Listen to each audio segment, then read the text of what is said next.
Orang yang sukses, orang yang berbahagia, orang yang punya tujuan, punya masa depan.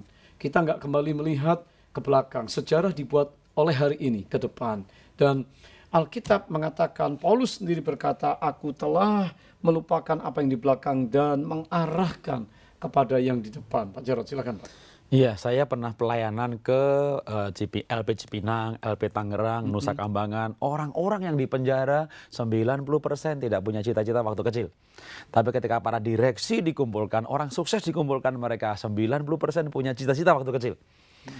Nah, walaupun keberhasilan mereka berbeda dengan cita-cita waktu kecil. Tapi yang penting punya cita-cita. Nah, ini pentingnya punya cita-cita. Makanya Yusuf dipanggil, Tuhan kasih mimpi. Ya, Abraham dipanggil, dikasih mimpi.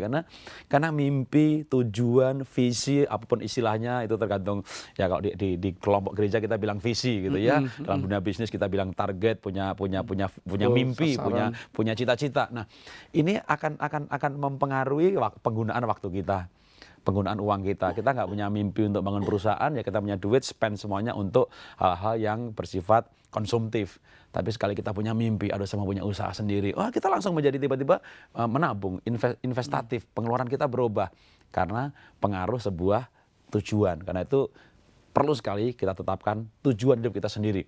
Atau ke dalam anak, perlunya kita membangun cita-cita pada anak. Nyuruh anak belajar susah. Tapi sekali kita nanam cita-cita, dia akan belajar untuk cita-citanya. Jadi orang tanya sama saya, Pak, kok anaknya bisa pinter-pinter? Anak pinter nggak turun dari langit. Yang nomor 2 terutama. Aduh, buat apa dia belajar gitu ya? Mau jadi pendeta? Yang penting baca Alkitab sama doa. Kebaktian rajin sekali gitu kan. Sampai akhirnya saya kasih tahu tuh, Pak Johan itu insinyur jadi pendeta. Pak Niko insinyur jadi pendeta. Dokter Yanto dokter jadi pendeta. Begitu banyak orang yang ngamba Tuhan dengan wawasan yang begitu luas. Karena mereka pinter-pinter. Nah, dia mulai punya mimpi. Wah, pendeta yang kayak siapa? Makin tajam mimpinya. Nah, akhirnya dia kalau begitu di sekolah juga. Iya, kamu di sekolah. Gitu ya. Itu dikasih inspirasi. Lalu mulai dikasih inspirasi yang lain lagi. Misalnya, Ben, kamu mau jadi orang kaya nggak, Ben? Ya, nomor 10 atau 10 besar, 100 besar di Indonesia. Memangnya kita sekarang nomor berapa, Pak? Belum ada nomor. Lah kalau gitu kenapa kita menjadi nomor 100 gitu ya? Lo tunggu dulu, Ben. Orang kaya di muka bumi, nomor 1 di muka bumi. Bukan anak konglomerat, bukan anak raja properti, bukan anak raja tambang. Dia punya otak namanya Bill Gates. Paling kaya, nggak mewarisi apa-apa dari orang tuanya. Tapi dia punya otak. Kamu punya otak juga kan? Kalau kamu pinter, kamu bisa terserah. Mau jadi pendeta, mau kaya, tapi mesti pinter dulu. Nah ini dia mulai terbuka mimpinya gitu. Dia mulai punya mimpi. Begitu dia taruh mimpi itu gitu. Nggak usah disuruh belajar nih Pak. Yeah. Belajar dia. Jadi tujuan itu mempengaruhi penggunaan waktu, penggunaan uang. Maka kita mesti taruh tujuan bagi kita sendiri. Kita kasih tujuan pada anak kita gitu ya. Walaupun ya ini pinter-pinternya ngasih tujuan nih pada anak-anak nih gitu. Jadi nah gimana caranya gitu kalau ada pada anak, bicara kembali soal anak ya. Yang penting dalam satu satuan waktu ini anak punya cita-cita. Ya, jangan misalnya dia bilang, aduh saya mau jadi pelukis, mau makan apa? Saya mau jadi olahragawan, mau makan apa gitu ya. Ya makan nasi. Jadi apapun cita-cita anak gitu, biarin aja. Yang penting dia punya gitu ya. Percaya saya Bapak Ibu, nanti begitu dia punya pacar, cita-citanya berubah. Gitu. Daripada dia punya cita-cita lalu begini makan apa begitu, ya udah akhirnya nggak punya cita-cita. Nah, begitu punya pacar langsung semangat kerjanya. Cita-citanya lebih manusiawi dikit. Jadi, nah ini tujuan gitu ya untuk anak cita-cita gitu. Untuk kita yang sudah bekerja, mungkin kita punya dream yang lebih besar lagi, ya pelayanan yang lebih besar lagi. Tapi mimpi ini membuat kita akan mengatur waktu, uang, tenaga lebih maksimal gitu. Saudara, mungkin ada di antara kita yang berkata, iya saya secara rohani saya kan pengen tumbuh. Oke, firman Allah katakan bahwa kita bertumbuh ke arah Kristus. Belajar, investasi waktu, doa, baca Alkitab, berbuat kebajikan, melayani Tuhan, mengasihi Tuhan, terima berkat dari Tuhan. Tetapi waktu kita sekarang masih hidup di dunia, apa yang disampaikan Pak Jarod, supaya kita mengalami yang disebut dengan pemulihan.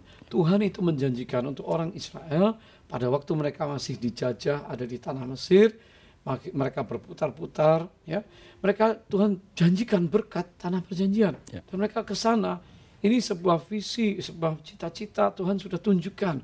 Ada tempat yang lebih baik untuk mereka. Kalau mereka nggak mau bergerak melangkah, tidak terjadi sesuatu. Pak Jarod, tujuan cita-cita dan kita kemas sebagai visi, karena cita-cita yang baik yang dari Tuhan, ya, itu seringkali kandas karena orang tidak sungguh-sungguh serius. Nah, dalam pelayanan Bapak, dalam counseling, pemulihan banyak orang berantakan. Jadi pertama kalau udah punya visi gitu ya, yang hamba Tuhan ya visinya mungkin gereja lebih besar, jemaat lebih banyak gitu ya, nanti siaran televisi, siaran radio, ini visi ditetapkan. Nah, langkah berikutnya adalah harus terus fokus pada visi itu. Nah, kita kasih ilustrasi yang simpel begini ya. Ini cerita nih ya, ada kodok nih ya, jatuh ke lubang yang kering ya. Jadi dia waduh mau naik nih, teot, gedebuk, teot, gedebuk, jatuh lagi. Kodok yang lain berdatangan gitu ya. Waduh, nggak usah lompat, tunggu aja hujan, nanti tinggal melangkah. Kodok ini tetap lompat terus, teot, buk, simpen energi, tunggu hujan, tetap aja lompat, teot, buk. Aku bilang apa? Tunggu hujan, nanti ada air, tinggal melangkah, lompat lagi, teot, buk. Jangan naik, dia teot, nyampe. Wah, begitu nyampe, kodok yang lain pada berkumpul nih. Kenapa kamu tetap lompat? Ini kodoknya diam aja nih, diam aja. Kenapa dia diam? Karena dia tuli. Jadi kodoknya tuli. Gitu. Jadi waktu yang lain bilang jangan lompat, itu dia ngelihat, dia pikir ngasih motivasi. Jadi dia tetap aja lompat. Gitu. Ya tuli. Nah, saya ingin katakan Anda harus fokus pada tujuan. Dalam arti begini, apapun yang Anda dengar, anggap aja motivasi. Jadi apapun yang Anda dengar, kalau kita nih mendengar komentar orang, waduh punya cita-cita mau kaya, mau melayani, mau jadi pendeta, begitu pengen melayani, maka komentar pertama biasanya adik, kakak, orang tua, suami, istri, lingkungan terdekat. Ngapain? Apa lu melayani di rumah begini, gitu ya. Nah, itu kalimat anggap aja motivasi. Saya mau tunjukkan kalau saya layak melayani. Jadi apapun kata orang, anggap motivasi. Mana bisa kamu menikah gendut begitu, gitu ya. Yang lebih gendut dari saya juga menikah, gitu kan. Karena itu jadi tujuan, gitu kan. Mana bisa lu jadi pengusaha Jawa begitu. Nah, Jawa lain juga ada jadi pengusaha. Jadi saya mau semua yang kita dengar, kita nggak tuli. Ya kan, kita nggak bisa tuli gitu kan. Kalau kodok itu tetap melompat karena dia tuli. Dia pikir ngasih semangat. Lompat aja terus, dia pikir kasih semangat gitu kan. Nah, kalau kita nggak tuli, tapi apapun yang kita dengar, itu jangan membuat kita drop gitu. Banyak orang akhirnya dengar gini, dengar gitu. Iyalah memang ya saya akui memang saya bukan di situ panggilannya. Ya udah gagal dah. Tapi kalau apapun yang kita dengar, kita jadikan motivasi, pasti kita maju. Gitu. Kata fokus artinya concentrate kepada sesuatu yang kita ingin capai. Dan itu yang seringkali orang nggak punya. Sehingga kalau nggak ada fokus, ya meleng ke kiri ke kanan. Akhirnya tercecerlah waktu, energi lah, uang lah. Kayak Yusuf kan dia punya mimpi jelas tuh. Waduh, nanti gandumnya disembah gandum yang lain gitu. Jadi ketika dia di penjara, ketika jadi budak, dia yakin akan itu masih ada harapan itu tercapai gitu. Jadi mimpi ini fokus. Ini kalau orang fokus gitu membuat dia lebih tahan menderita. Kalau kodok tadi ya karena dia agak motivasi, dia melompat terus. Jadi tetap terus berusaha. Kalau Paulus kan istilahnya aku berlari-lari. Berarti kan lari terus maksudnya gitu kan. Berlari-lari pada tujuan gitu. Dia dimasukin penjara, digebukin, keluar dari penjara melayani lagi. Digebukin lagi, keluar dari penjara, melayani lagi. Ini kagak ada matinya satu orang ini gitu. Ini karena dia fokus gitu. Jadi dia fokus pada mimpinya dia nanti kalau di sorga terima mahkota itu jadi dreamnya dia gitu. Ya sama juga kalau kita dreamnya apa? Waduh saya kayaknya bukan khotbah deh, kaya gitu. Mimpi aja terus pokoknya kaya gitu ya. Itu nanti akan kejar terus tuh kekayaan gitu kan. Wah mimpinya terkenal gitu. Jadi setiap orang punya mimpi sendiri-sendiri. Nah, setiap mimpi ini juga belum tentu bukan berarti nggak rohani gitu. Setelah dia terkenal, dia mempengaruhi banyak orang lain, dia bisa melayani lebih efektif. Setelah nanti dia kaya, dia bisa memberkati pekerjaan Tuhan. Itu juga jadi anak punya mimpi apa saja, orang tua bisa arahkan mimpi ini menjadi sesuatu yang ilahi. Jadi nggak harus semuanya jadi pendeta semuanya. Jemaatnya siapa? Jadi tapi punya mimpi, lalu kita fokus pada mimpi itu. Gitu. Kalau hari ini saudara belum punya mimpi, belum punya tujuan dan juga fokus tidak jelas. Hari ini pembicaraan kita mengarahkan kita, mari minta sama Tuhan. Dan saya percaya begitu banyak fasilitas apa yang ada di dunia saat ini, dunia yang modern, membuat saudara, anak saudara semua bisa melihat banyak sekali untuk membandingkan di mana posisi kita hari ini. Apakah kita mau start hari ini untuk ke depan, atau kita tetap mau noleh ke belakang? Kita memperhatikan, merasa nggak mampu, merasa nggak bisa, merasa nggak berharga, merasa tidak layak, merasa tidak berkompeten, dan lain sebagainya. Mari kita berubah, ini pemulihan. Dan saya tahu Jarod Yusuf dipulihkan ya.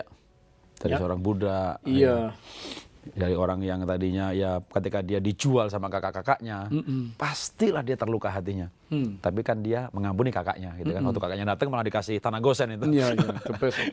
Dan malah firman Tuhan dalam Mazmur 105 ayat 16 dikatakan bahwa Tuhan yang mengizinkan semua situasi. Tuhan mendatangkan kelaparan, Tuhan menghancurkan persediaan makanan, tapi Tuhan mengutus seorang yang dikasih mimpi. Saya percaya hari ini sudah diberi mimpi oleh Tuhan, dan nanti dalam waktunya Tuhan, pemulihan langsung terjadi. Yusuf, dia sesuai dengan firman Tuhan, waktu Tuhan, janji Tuhan, lalu dia diangkat, dipromosi, jadi sesuatu seperti mimpinya. Baik, kita akan mendengarkan selanjutnya sebelum kesimpulan, tapi mari kita kembali dalam TC Showtime.